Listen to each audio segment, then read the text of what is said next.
Let me ask you something profound, something you've likely never considered. What if the greatest mystery inside you isn't some abstract, mystical force? What if it's not a mere figment of imagination, but something that can be measured, understood, even tracked with precision? We've all heard the tales, the stories of hidden energy rising like a snake along the spine, unlocking powers beyond our wildest dreams. But here's the kicker. What if that isn't the full story? What if, instead of danger or divine fantasies, what we're talking about is something more mechanical, more real than we've been led to believe? Enter Itzhak Bentov, a man who defied the boundaries between science, spirituality, and consciousness. You've probably never heard of him, or at least not in this context. He wasn't a monk or a guru. No, Bentov was an inventor, a scientist, someone who looked at the body and saw more than just flesh and blood. He saw a living system with precise, measurable potential, one whose secret design could unravel the deepest mysteries of reality, one where your reality goes from mundane to magic. Bentov proposed something radical. Kundalini, that ancient concept we've always thought of as a spiritual journey, isn't just some esoteric force. It's a system, a deeply mechanical, bioelectrical system, coursing with energy, waiting for you to realize that it's already inside you. Think of it as a hidden rhythm, a pulse you've been unknowingly dancing to, like the low hum of a secret engine driving your every movement. But here's where it gets really interesting. According to Bentov, consciousness has its own rhythm, its own frequency. It's not something locked away, something to be sought after through years of meditation. No, it's something that can be matched. There's a moment, a sweet spot in the body where you begin to align with that frequency, and suddenly, the world shifts. You see, deep meditation or even deep sleep, that state where you lose yourself in the dark abyss, isn't some strange supernatural experience. It's actually consciousness slipping past the boundary of time. The trick is staying aware as it happens, witnessing the oscillation as it unfolds, calmly, patiently, without falling into the chaos. So, are you ready to see beyond the veil? Not through fantasy, but through an exact, scientific blueprint of your body's hidden design? Because this isn't about chasing after superpowers. It's about reconnecting with what's already inside you, and awakening that's always been waiting for the right moment to unfold. And once you feel this, once you get in sync with your true rhythm, the world as you know it starts to change. Synchronicities will appear. Your intuition will sharpen. You'll begin responding to life instead of reacting to it. This isn't some spiritual gimmick. This is science. This is the body unlocking its full potential. And it's happening inside you right now. All that's left is for you to wake up to it. And you will after watching this video. Imagine for a moment that your body is not just a collection of cells, blood, and bones. What if, deep within, your body is a finely tuned instrument, a resonant chamber, capable of harmonizing with the universe itself? This is what Itzhak Bentov discovered. The body is a living symphony. Every part of you vibrates, oscillates, hums in its own unique frequency. The challenge? Bringing that frequency into coherence, syncing your internal rhythms with the beat of the cosmos. It's like this. We are all born with a natural resonance. But over time, life, stress, and distractions cause us to lose tune. Think about a piano left in a room that changes temperature constantly. The strings stretch, shrink, become loose or tight, and the sound it produces grows dull. This is what happens when your body and mind fall out of sync. The energy you feel, those moments of stillness, that hum is your body trying to reconnect to its natural rhythm. But here's the thing, your body doesn't need to be reprogrammed. It's already tuned. What you need is a reset, a return to the rhythm that once naturally flowed through you. Bentov showed us that, just like tuning a musical instrument, you can realign your body's frequencies through deep awareness, stillness, and practice. Your nervous system is like a tuning fork. And when you sit in stillness, when you calm your breath, when you become mindful of your movements, you begin to hear the melody of your true self. The body starts to play in harmony, in sync with the pulse of the universe. Let's dig into this idea of oscillation. What if I told you your body is like a pendulum, swaying gently but constantly, always moving, never truly still? You see, stillness isn't as still as you think. Your body is always swaying, even if you're unaware of it. It's like a pendulum's tiny movements, always shifting, never at rest. In the deepest moments of meditation, in those sacred pauses between breaths, your body naturally begins to move in subtle, micro-oscillations. It's like a gentle rhythm, one that aligns your brain and heart in perfect synchrony. This is the key: the heart and brain must fall into harmony, working together as one. Bentov discovered that these tiny, almost imperceptible movements, the sways of your body, create a feedback loop. The brain begins to entrain with these subtle oscillations, synchronizing its rhythms with the heart's pulse. And when that happens, your body begins to vibrate at higher, more refined frequencies.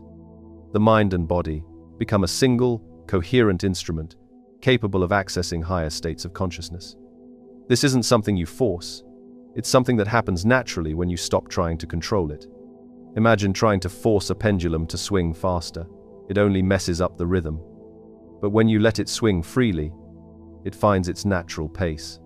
This is the essence of Kundalini awakening, not forcing the energy to rise, but allowing the body to naturally tune itself to the rhythms of the universe. Here's where things get really interesting. Bentov didn't stop at just the body's rhythm. He understood that energy flows through the body in specific, measurable ways.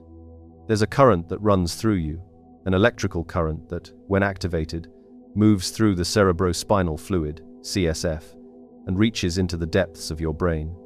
The CSF, the fluid that bathes your brain and spine, becomes an electromagnetic conduit. As Kundalini rises, it interacts with the CSF, sending powerful energy waves throughout your nervous system. These waves are not just physical, they affect your brain's electromagnetic field, essentially changing the frequencies at which your brain vibrates. Picture this. Your spine becomes a spiritual antenna, receiving and transmitting higher frequency signals from the universe itself. As your body becomes more coherent, the CSF acts as a channel, allowing the Kundalini energy to flow upward, through the brain, creating a shift in perception. The process doesn't just bring about mystical experiences, it changes how your mind works, how your consciousness perceives reality itself. And this is where it gets profound. As your brain's frequency changes, you begin to step outside the boundaries of linear time. You begin to experience the timelessness that mystics speak of. You don't just feel connected to the universe, you begin to know it. This is not imagination, this is real biological change. The world around you shifts. What if everything you've heard about Kundalini, everything you've been told about its rising energy, is just a fraction of the story? What if, when it comes to awakening, we've all been looking through the wrong lens? You see, the journey of Kundalini awakening isn't a single event. It's a multidimensional process that requires more than just a single burst of energy. It's a full, layered process of integration, and that's why it's so rare. Why it eludes most seekers. Most people think of Kundalini as a serpent that once awakened, rises once and for all. But the truth is far more complex. The real journey isn't about just a single awakening. It's about awakening 7 different aspects of yourself. 7 Kundalinis. 7 unique, energetic forces within you, each corresponding to a different body, a different state of being, a different dimension of consciousness.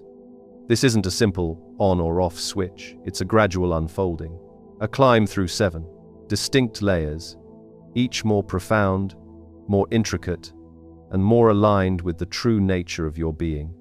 Full awakening requires you to raise not just one, but all 7 of these energies. And to do that, you need to align your body, your mind, your emotions, your soul. Without the complete alignment, awakening remains incomplete. Let's get one thing straight. Kundalini is not a force to be feared. It is Shakti, the divine feminine energy, the great cosmic power. She is not a snake, and she is not out of control. She is love, creation, and wisdom personified. Imagine her as a divine mother, always present, always nurturing, always waiting for you to remember the full potential you carry inside. This isn't just spiritual fluff, it's rooted in the mechanics of your body. As Kundalini rises, it is the Shakti energy that leads the way.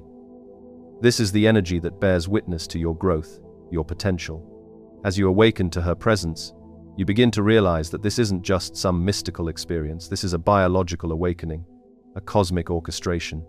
Kundalini, in her full expression, will rise to meet your readiness, your capacity to hold her. And just like any mother, she will push you, challenge you, demand that you rise, and she will give you exactly what you need, no more, no less. She will teach you to stand tall, to face your fears, to break free from what's no longer serving you. Here's where things get seriously profound.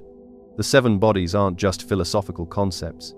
They're real, tangible forces within you. Each body represents a different dimension of consciousness, a different frequency, and requires a different type of Kundalini energy to awaken. The physical body. This is the first body, the most immediate and familiar to us. It's the vessel you're most aware of in your day-to-day life. It's your anchor, the vital body. This body holds your life force energy, your instincts, your vitality. It is what keeps you grounded, alive, and connected to your primal nature. The astral body.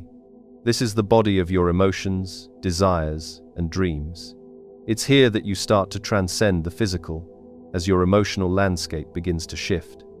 The mental body. Here is where thought and reason manifest. It's your higher mind, the thinking aspect of your being that processes the world in terms of intellect and logic. The causal body. This, your body holds your spiritual purpose, your deeper soul mission in this lifetime. It is the body where all your experiences and learnings accumulate, preparing you for higher states. The buddhic body. This body connects you to the collective consciousness, a deeper, more unified state of being, where you experience the oneness of all life. The atmic body. This is the highest, most sublime body of all, where you transcend even time and space. This is the body of pure consciousness, the eternal self, the infinite awareness. Each one of these bodies contains its own nervous system, and each one needs to be awakened individually.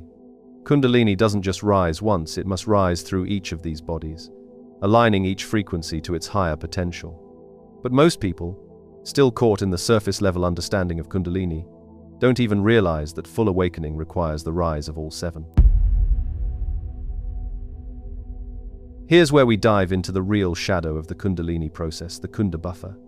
Most people think Kundalini is only about awakening, but awakening cannot happen without purification. The Kundabuffer is the inverse of Kundalini. It is the energy blockage that lies deep within the tailbone, the coccyx, and it is the key to understanding why most people never achieve full awakening. This energy, when inverted, keeps us trapped in the infernal world of unconscious dreams. The Kundabuffer is the source of all the unconscious material, the unresolved trauma, the psychological patterns that keep us stuck. It's the energy of fear, unhealed wounds, and the primal forces that pull us back into the past. Purifying this energy is no small task. It requires deep psychological work and spiritual surrender. It requires that you illuminate the dark corners of your mind, face your fears, and die to the past. This is the purification that has been neglected in many spiritual practices, the part that keeps many people from breaking through to the highest levels of Kundalini awakening. But this is the path. And when you finally break free from the Kundabuffer, you transcend the patterns that have held you back for lifetimes. This is the real liberation. Let's get something clear right from the start. Awakening Kundalini is not a shortcut to enlightenment. There's no easy way up this mountain. This isn't about finding some quick fix or magic pill. It's about preparation, a deep internal alignment that has to happen first, in your body and your mind. Before the energy can rise, you need to clear away the layers of dust and debris that have accumulated from years of living unconsciously. And no, it's not glamorous work. There's no spiritual bypassing here. You can't just meditate your way into full Kundalini awakening without purifying your vessel first. The body, the mind, the heart, they all need to be in harmony. If your physical health is a mess, your spiritual awakening will be a mess too. If your emotional state is in chaos, if you're holding on to unresolved anger, fear, or trauma, Kundalini will struggle to rise. Think of it this way: the body is like a garden, and your energy is the soil. If the soil is full of toxins, nothing will grow properly. You need a fertile, clean space where the energy can rise freely. This doesn't mean you have to be perfect. Perfection is a trap. But you do need a willingness to show up for yourself, every day. It's not enough to talk about it. You need to live it. Now, let's talk about the fuel that powers this processed diet. The foods you eat aren't just about calories or nutrients, they are the vibration that your body runs on. And just like tuning an instrument, if you feed it garbage, it will never play its highest tune. Think about it. A clean, vital diet is your body's way of saying, I'm ready for this energy. Foods that are rich in life, like fresh fruits, vegetables, and whole foods, support the natural rhythms of your body. They help to increase your vibrational frequency and allow your energy to flow more freely. But when you eat processed foods, sugary snacks, or greasy comfort foods, you're essentially dragging your body down, coating it with layers of heaviness that make the Kundalini energy sluggish and blocked. This isn't about being perfect, it's not about becoming some kind of spiritual nutritionist, but it's about consciousness. If you can begin to understand that every bite you take is either supporting or hindering your growth, it shifts everything. Eating with intention, choosing foods that fuel your energy body, and reducing foods that slow you down will dramatically increase your capacity to awaken. You don't need to turn your entire life upside down overnight. But small changes, more clean, whole foods, less processed junk, are steps in the right direction. It's all about setting the conditions for the energy to rise, and your body is your most immediate tool. Now, this is the part that trips up most people, the ego barrier. This is the moment when you realize you're not the center of the universe. It's one thing to say it, another thing to live it.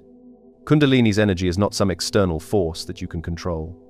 It will force you to let go of your attachments, your identity, your story of who you think you are. It's humbling.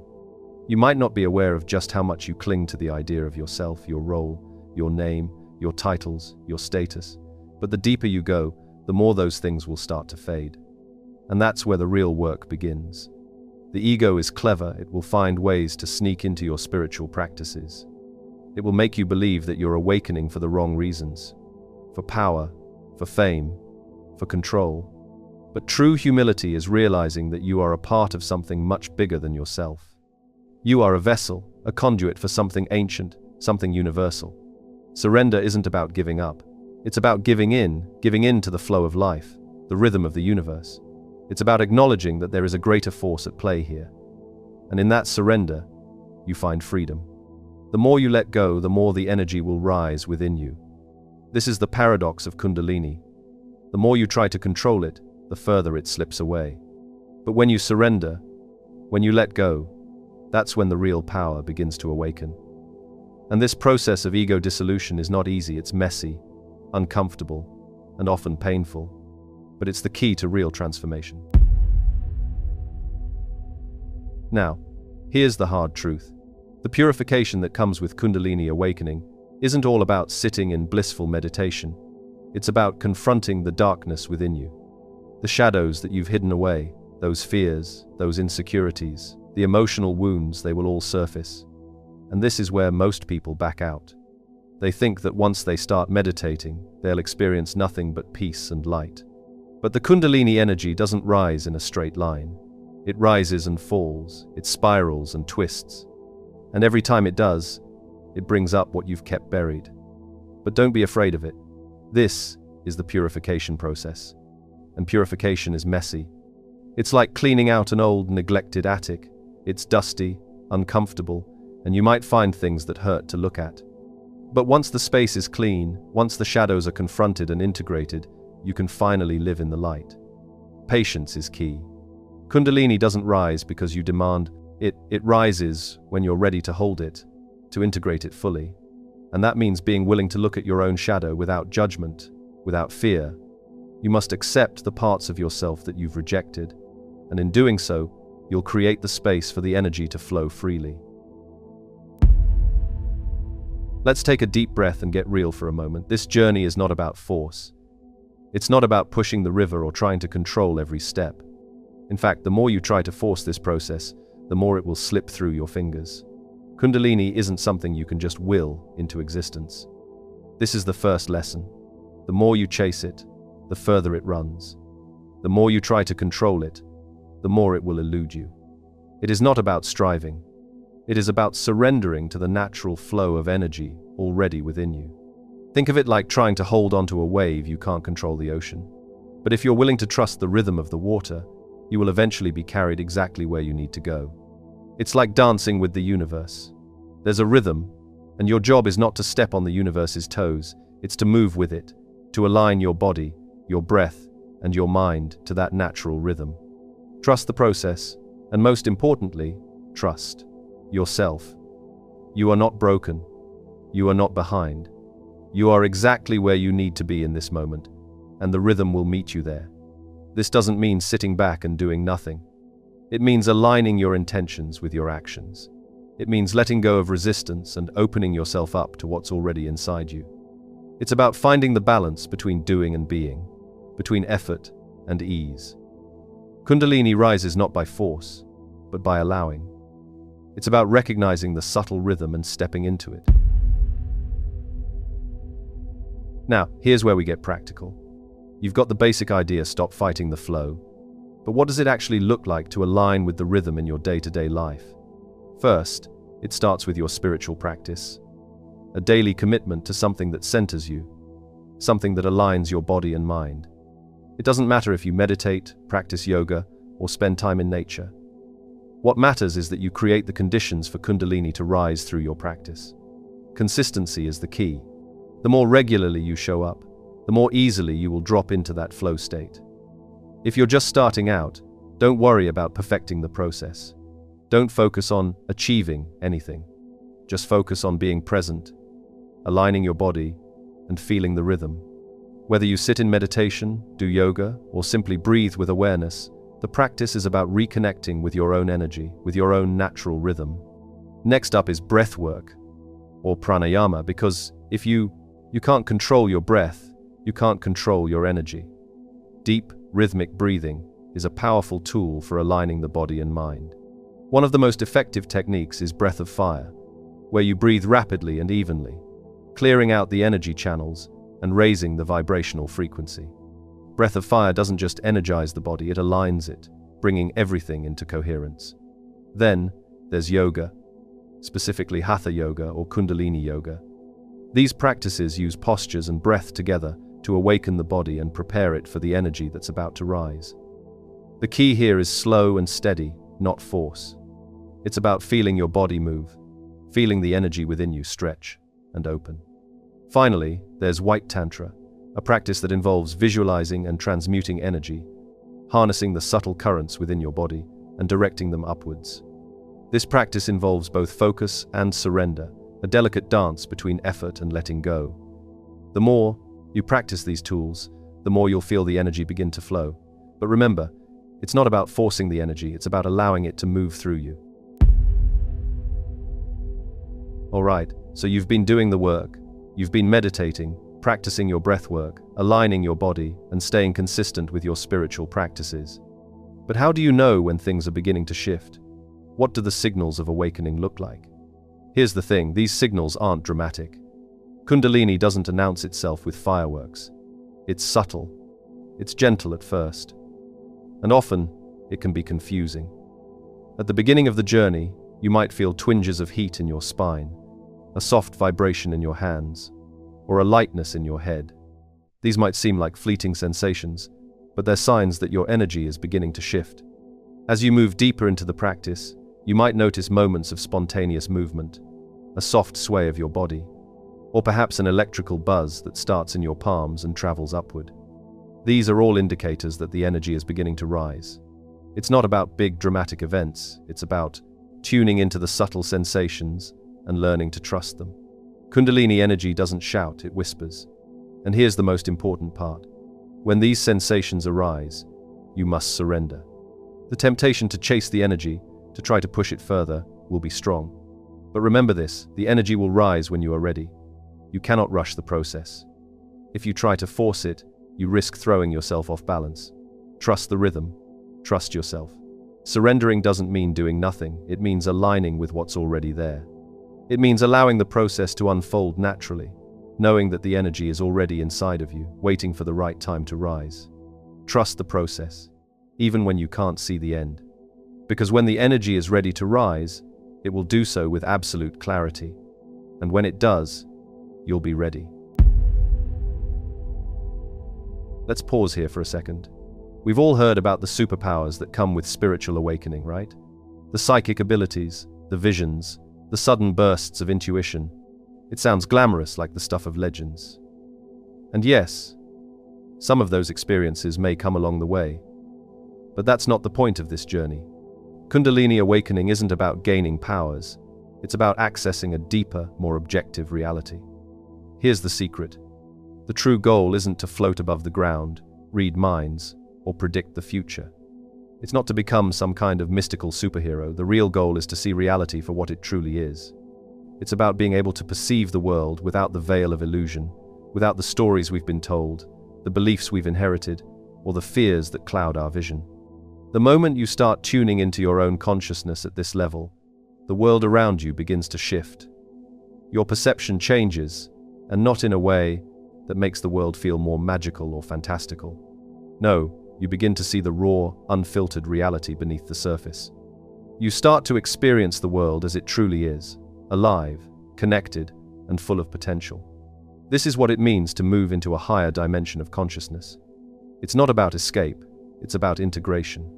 True integration is about embodying this higher truth in your daily life. It's not about chasing mystical experiences, but about living the truth of who you are, in every moment, in every action. Now, let's talk about the fifth dimension.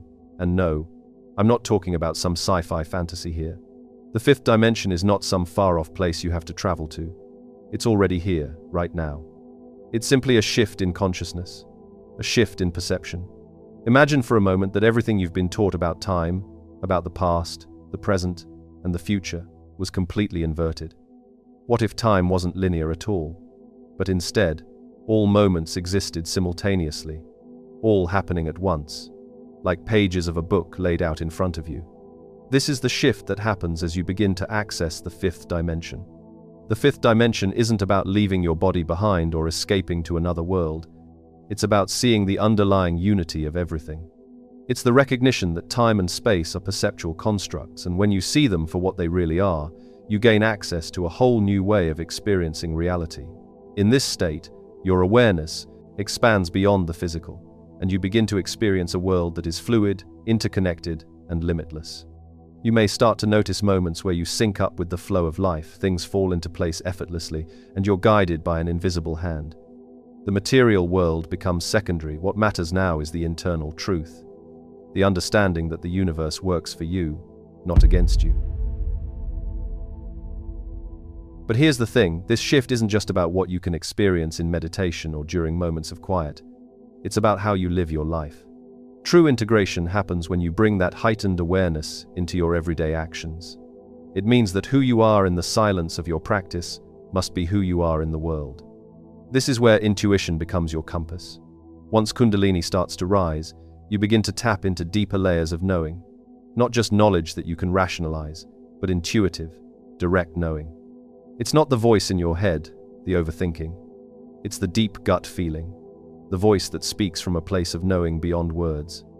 True intuition isn't just a momentary hit of inspiration, it's a way of life. It's the ability to trust the quiet whispers of your heart and to follow them without hesitation. It's about stepping out of the illusion of separation and moving in alignment with the flow of the universe. As your intuition sharpens, you begin to recognize the patterns that connect everything. You begin to see that nothing is ever truly random. Every encounter, every moment, is an opportunity for integration, for becoming more of who you are meant to be. So here's the final piece, the vertical path.